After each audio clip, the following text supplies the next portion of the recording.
దేవుని నామమునకు మహిమ కలుగును గాక. ప్రభువునందు ప్రియమైన కొంచెం అందరూ కొద్దిగా అర్థమైందా? కొంచెం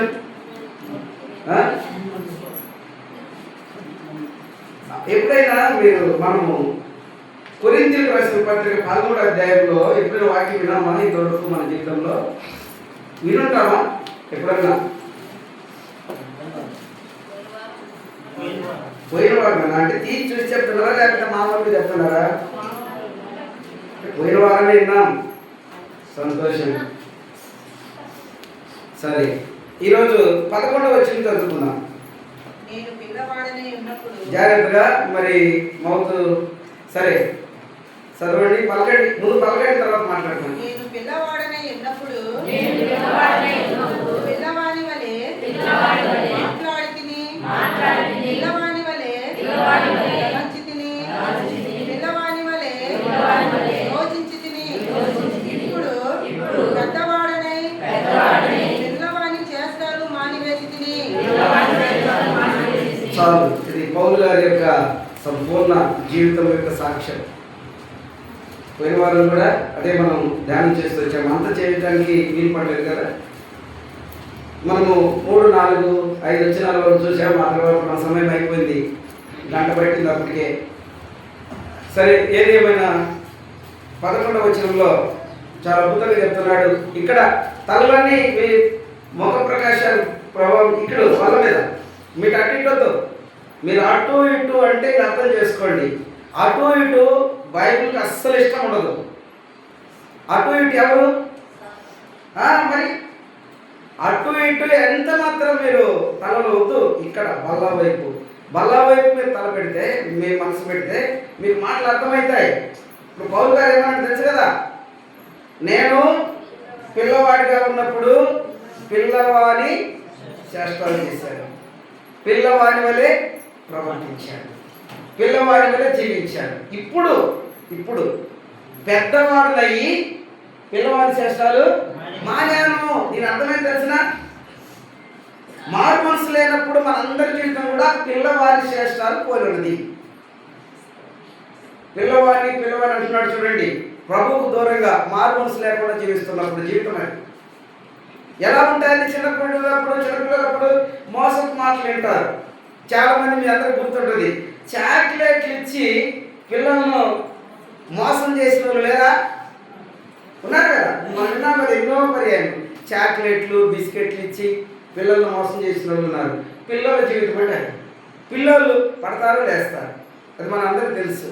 పిల్లలు మోసకరమైన మాటలు వింటారు. కానీ ఇప్పుడు పౌలు ఏమంటున్నాడు, నేను పెద్దోడిని అయ్యాను, చిన్నపిల్లవాని చేష్టలు మానేను అన్నాడు. అంటే మోసపోయేది కానీ, అటు ఇటు తిరిగేది కానీ, వ్యర్థమైన మాటలు వినేది కానీ, ఆ దినాల్లో వ్యర్థంగా చేశాడు, వ్యర్థమైన పనులు చేసేది కానీ కదా, అటు ఇటు కానీ ఏది లేదు. ఇక ఏమంటున్నాడు, పిల్లవాడి చేష్టాలు మానితిని, ఇప్పుడు పెద్దవాడునయ్యాను. పెద్దవాడు ఏం చేస్తాడు? గ్రహిస్తాడు. పెద్దవాడు ఏం చేస్తాడు? యోచిస్తాడు. పెద్దవాడు ఏం చేస్తాడు? కార్యాలు చేస్తాడు, క్రియలు చేస్తాడు. చిన్నపిల్లడు ఏం చేస్తాడు? చిన్నపిల్లడు ఏం చేయలేడు కదా.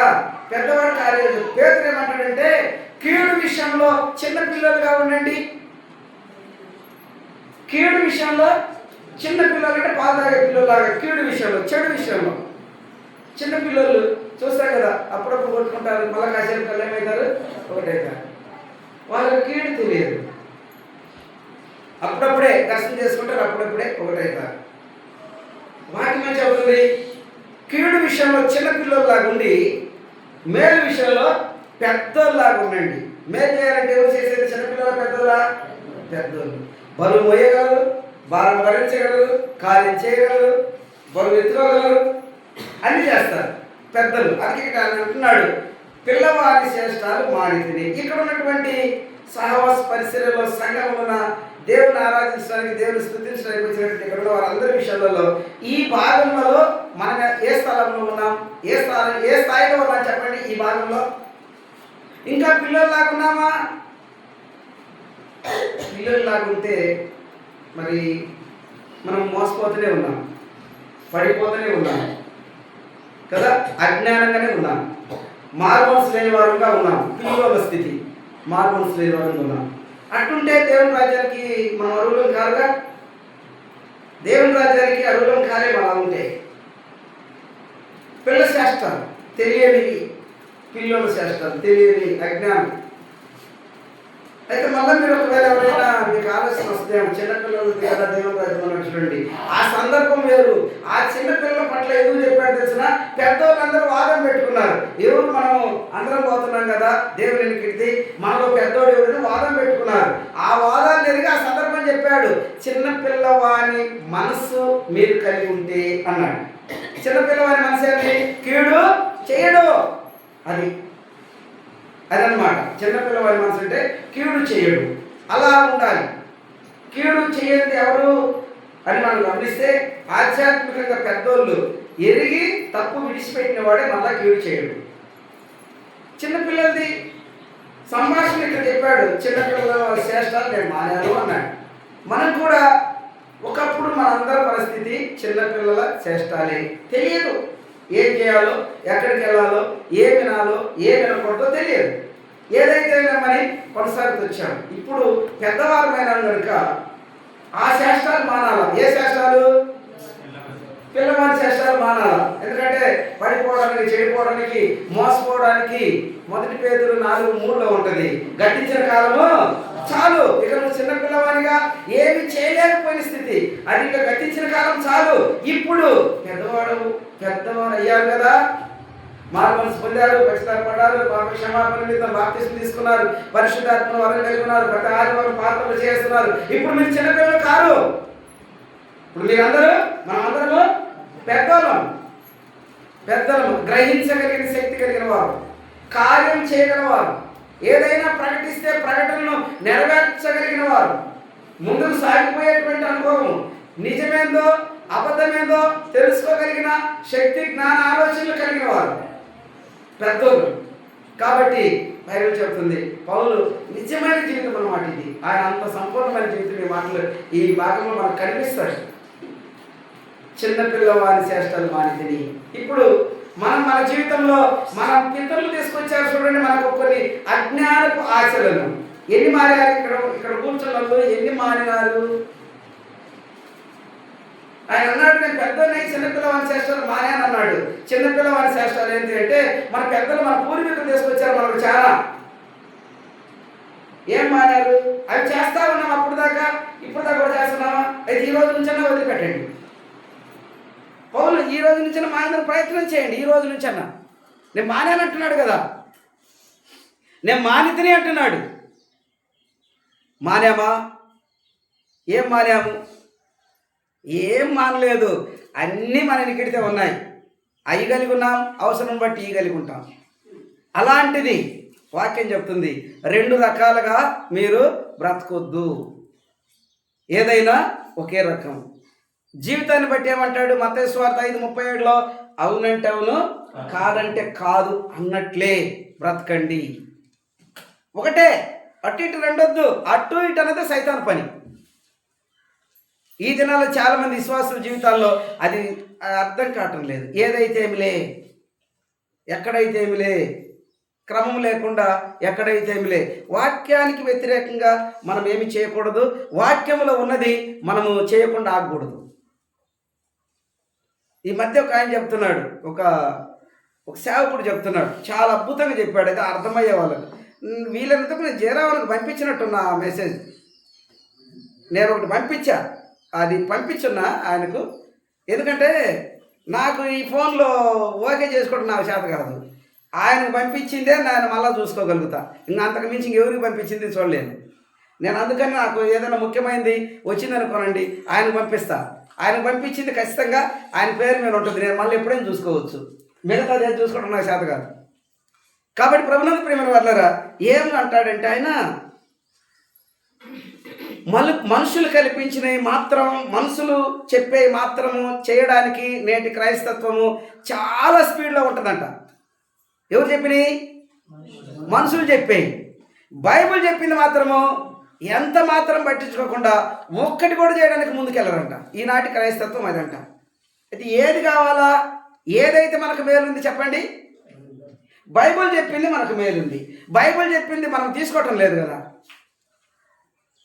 బైబిల్ చెప్పింది మనం తీసుకోవటం లేదు కదా. ఒక మాట చూడండి, మార్క్స్ వార్త 7:8. మార్క్స్ వార్త 7:8 ఒక మాట చదవండి. మీరంటే నేను దేవుని ఆజ్ఞను విడిచిపెట్టి మనుషుల పారంపర్యాచారములను గైకొనుచుంటున్నాను.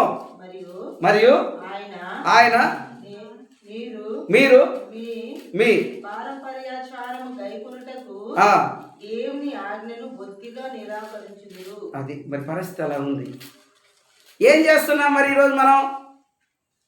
మనుషులు కల్పించిన ఈనాడు సమస్త ప్రాంతాల్లో చాలా లెక్కలు అదే జరుగుతూ ఉంది. వాటిని ఆధారం చేసుకొని ఇంకా కొంతమంది అదే రకంగా బ్రతుకుతున్నారు. మనుషులు కల్పించిన కల్పన కథలను దైవోపదేశములుగా బోధించేవారు, మనుషుల కల్పన కథలను అనుసరించేవారు దేవుని వాక్యాన్ని ఏం చేస్తున్నారంట అంటే నిరర్థకం అంటే అరే వాక్యాన్ని నువ్వు నిరర్థకం చేసి నువ్వు ఇంక ఆడిపోతావు, ఏ మేలు పొందుతావు? ఇప్పుడు పౌలు గారు ఈ చెప్పిన మాట ప్రకారంగా వాక్యాన్ని నిరర్థకం చేసిన సమయం ఒకప్పుడు ఉన్నది పౌలు జీవితంలో. సంఘాన్ని బహుగా హింసించిన సమయం ఒక సమయంలో ఉన్నది. దేవుడు అంటే అసలు లెక్కలేని స్థితి, దేవుని ఎరగని స్థితి ఒక సమయంలో ఉన్నది. ఎప్పుడైతే ఆ కృప ఏర్పాటు పొందుకున్నాడో ఈ విధంగా చెప్తున్నాడు. గలతీలో చెప్పాడు కదా, ఇప్పుడు నేను క్రీస్తు కూడా సిలువ వేయబడి ఉన్నాను. చూసారా? ఇప్పుడు సరే, నిన్నటి వరకు వదిలిపెట్టండి. ఇప్పుడు మనమేంది ఒకసారి ఆలోచించండి. ఇప్పుడు మనమేంది, మన పరిస్థితి ఏంది? ఆలోచన వస్తుందా? ఈరోజు ఏమై ఉన్నాం మనం? ఈరోజు మనం ఎవరమై ఉన్నాం అర్థం చేసుకోండి. ఇంతకాలం నుంచి కూడా మనము మనుషుల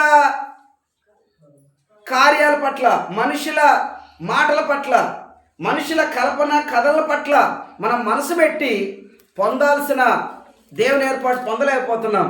అక్కడ అన్నాడు కదా, మీరు వాక్యాన్ని నిరర్థకం చేస్తున్నారు. వాక్యాన్ని నిరర్థకం చేస్తే ఏమైనా ప్రయోజనం ఉంటుందా? వాక్యాన్ని నిరర్థకం చేస్తే ప్రయోజనం ఉంటుందా? ఒకసారి ఆలోచన చేయండి.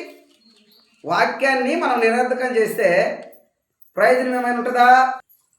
కాబట్టి మనము వింటున్న మాటల ప్రకారంగా మనల్ని మనం సరిచేసుకోవడానికి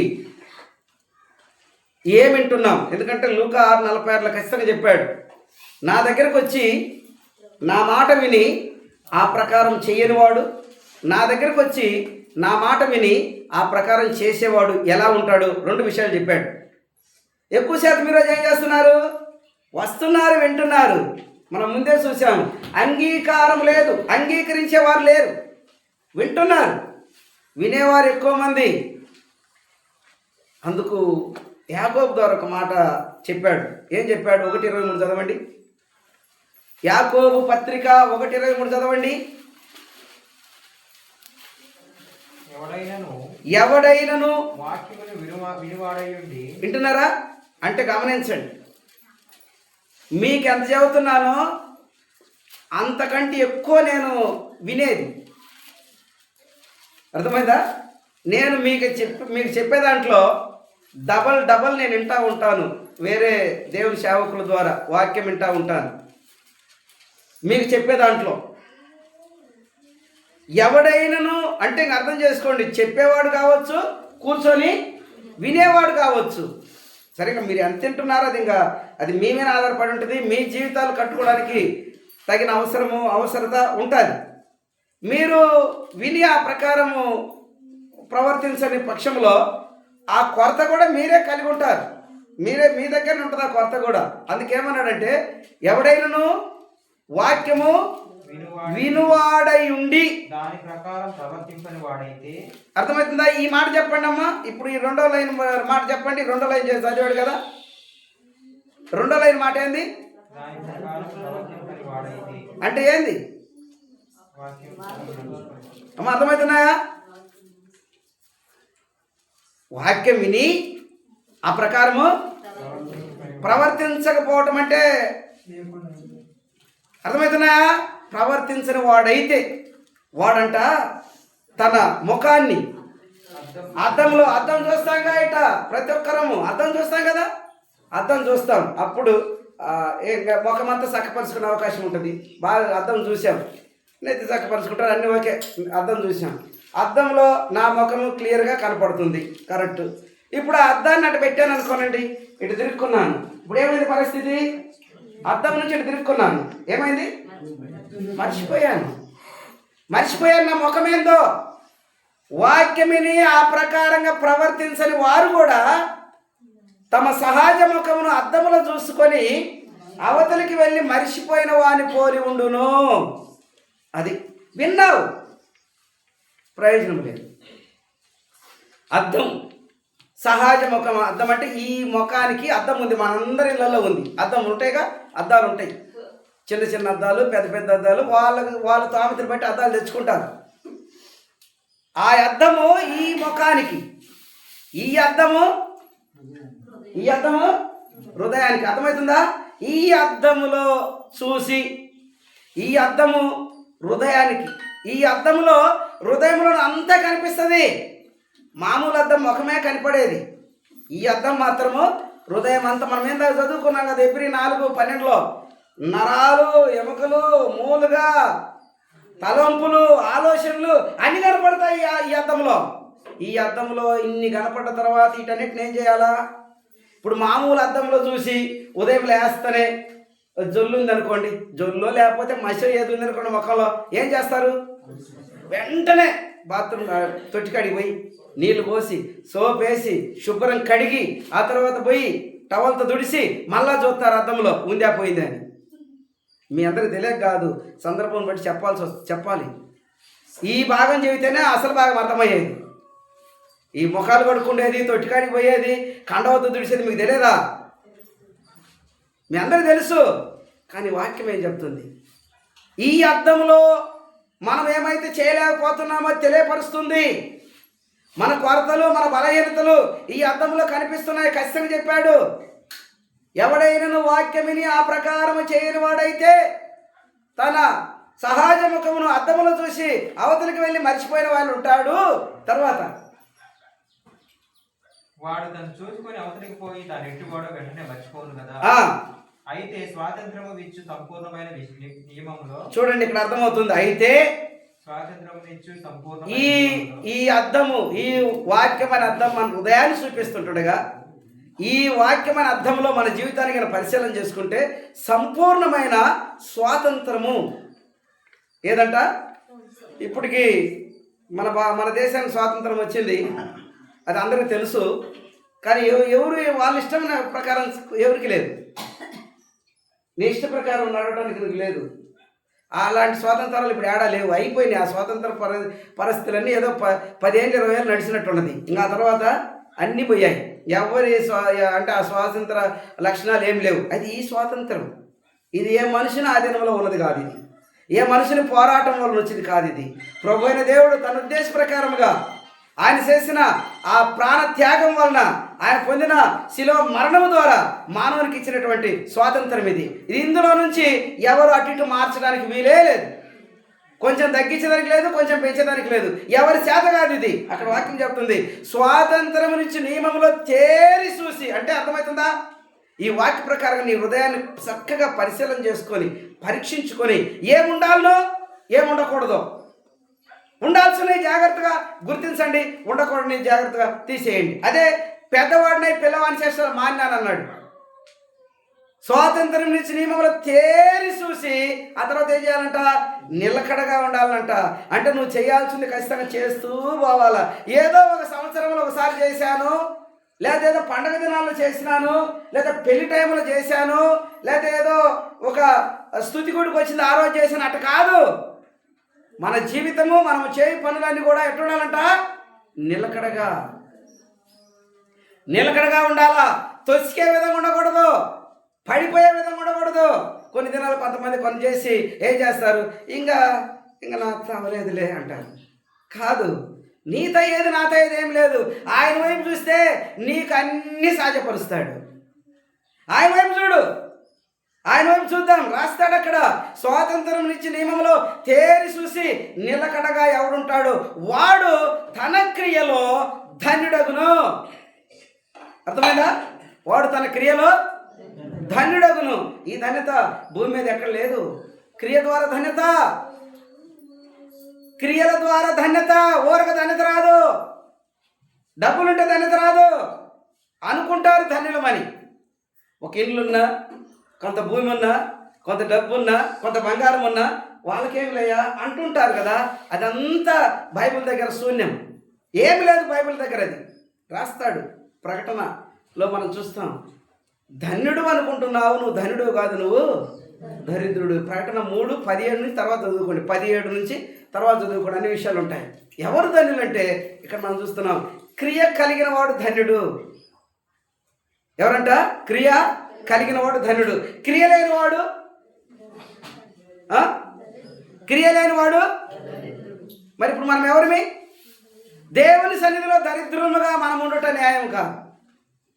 దేవుడు ఎవరిని దరిద్రులుగా ఉంచడానికి ఆయన ఇష్టపడలేదు. దరిద్రులమైన మనల్ని ధనవంతులుగా చేయడానికి, తన ప్రజలైన ప్రధానితో కూర్చోబెట్టడానికి ఆయన ఈ భూమి మీదకి వచ్చి మన దారిద్ర్యమును, మన దరిద్రతను ఆయన వహించి భరించి ఆ దారిద్ర్యమును శిలువ మరణం ద్వారా కొట్టేశాడు. అయితే ఈ రోజుల్లో చాలామంది ఏం చేస్తారు, ఆయన ఏమి చేయనట్టుగా వెనకనే పడి ఉన్నారు. ఆయన ఎన్ని చేసినా కూడా ఏమి లేదు, మాకేం చేశాడు అన్నట్టుగా ఉంటారు. ఈరోజు మనం బ్రతుకున్నామంటే ఏమనుకుంటున్నారు? కేవలం దేవుని కృప. ఈరోజు ఈ మాటల చేత మనతో మాట్లాడుతున్నాడంటే మన క్షేమమును కోరినవాడు, మన మేలును కోరినవాడు, మనకి యొక్క అవకాశం ఇచ్చున్నాడు. మనకి ఈ సమయంలో ఈ విధంగా తెలియపరచడానికి, ఒకప్పుడు మనకు తెలియదు, ఇప్పుడు తెలియపరచడానికి ఆయన ఇష్టపడ్డాడు. మరి ఆయన మాటలు నువ్వు ఏం చేస్తున్నావు? నిరర్థకం చేస్తున్నావా? అంగీకరిస్తున్నావా? అంగీకరిస్తే మనకు తెలుసు కదా, 95:7 లాస్ట్ లైన్లో ఉన్నాయి మేలు అని కదా, మేలు అని. అంగీకరించకపోతే ఏముంది? మేలుకు దూరంగా ఉండి మనం ఏం చేస్తాం? ఏం చేయగలుగుతాం? మేలుకు దూరంగా ఉండి మనం ఏం చేయగలుగుతాం? ఆయన అంగీకరించేంత వరకు ప్రతి మనిషి పాపే, ఎలాంటి కొరత లేదు. ఇంకా ఇర్మియా 5:25 మనం చూస్తాం, 5:24 చూస్తాం, మీకు మేలు కలగకుండా ఉండటానికి కారణము మీ పాపమే. కాబట్టి నా పాపం ఇంతవరకు నన్ను దేవుని వద్ద నుంచి ఎలాంటివి నా వద్దకు రాకుండా చేస్తుంది. ఈ దినమే ఇక్కడి నుండే నా పాపాన్ని నేను వదిలేస్తాను, ఇక నుంచి నేను పాపము చేయను అన్నటువంటి ఒక మంచి తీర్మానంతో, ఒక మంచి ప్రత్యేకమైన నిర్ణయంతో మన జీవితాన్ని కొనసాగించుకున్నట్లయితే ఎంతో మంచిదని ప్రభు పేర మనవి చేస్తున్నాను. అర్థమవుతుందా? దేవుడు తన సన్నిధి, తన తోడు ఈ దినంలో ఇంతవరకు మనతో మాట్లాడుతున్న ప్రతి మాట కొరకై దేవాది దేవునికి మహిమ నిత్యము కలుగునట్లు దేవుడు ఈ మాటల చేత మనల్ని నడిపిస్తూ వస్తున్నాడు. అయితే ఇప్పుడు ఒక వచనం చూసుకొని ఆ తర్వాత మనము ఈ భాగాన్ని ముగించుకుందాం. చూడండి, 1 కొరింథీ 11వ అధ్యాయం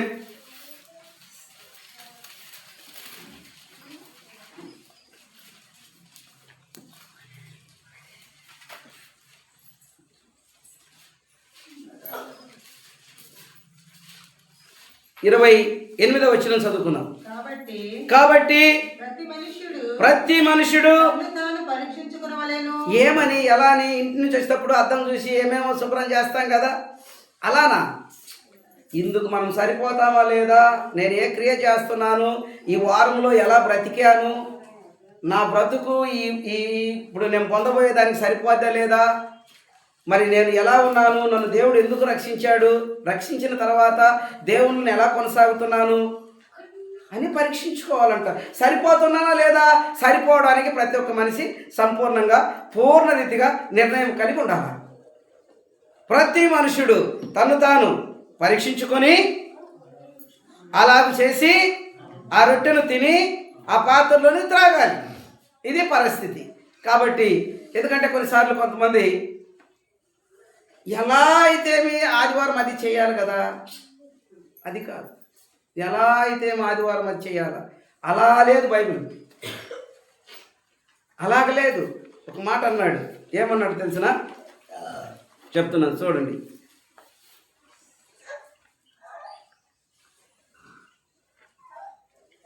27వ వచనంలో,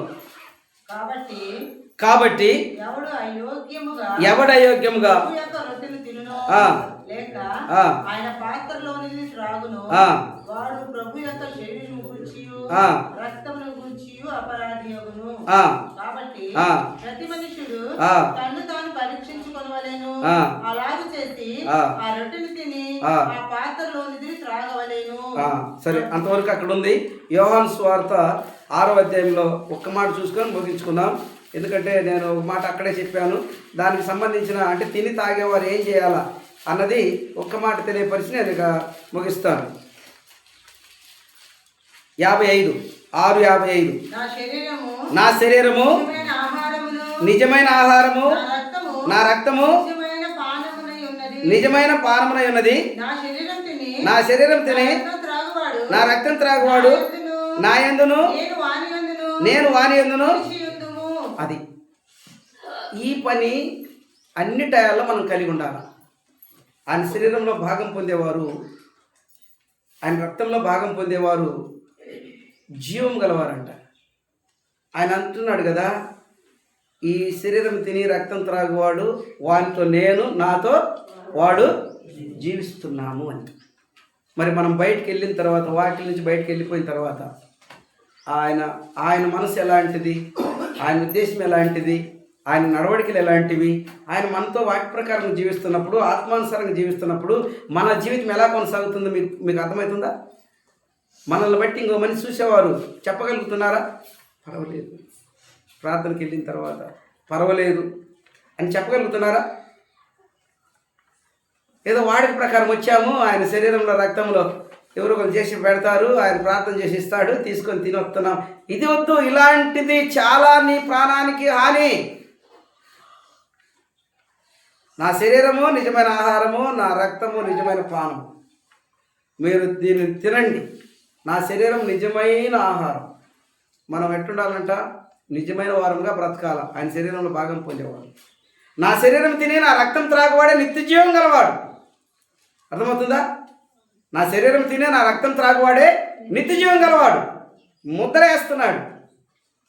లేకపోతే ఆయన శరీరం, ఆయన రక్తం లేకపోతే జీవము లేదు. తిని చక్కగా లేకపోతే జీవం లేదు. ఆయన శరీరం, ఆయన రక్తం లేకపోయినా జీవం లేదు. తింటూ ఆ ప్రకారం లేకపోతే జీవం లేదు. నా శరీరం నిజమైన ఆహారము, నా రక్తం నిజమైన పానం. నన్ను తినవాడు నా మూలముగా జీవించనని రాశాడు. నన్ను తినడం అంటే వాక్య ప్రకారంగా ఆయన శరీరంలో, ఆయన రక్తంలో భాగం పొందటం. వాక్యమే రొట్టె, రొట్టె వాక్యము, వాక్యమే దేవుడు.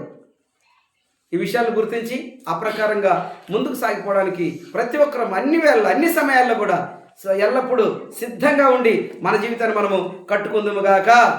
ఆమేన్. అందరూ మోకరించండి, తల వంచండి, కళ్ళు మూయండి.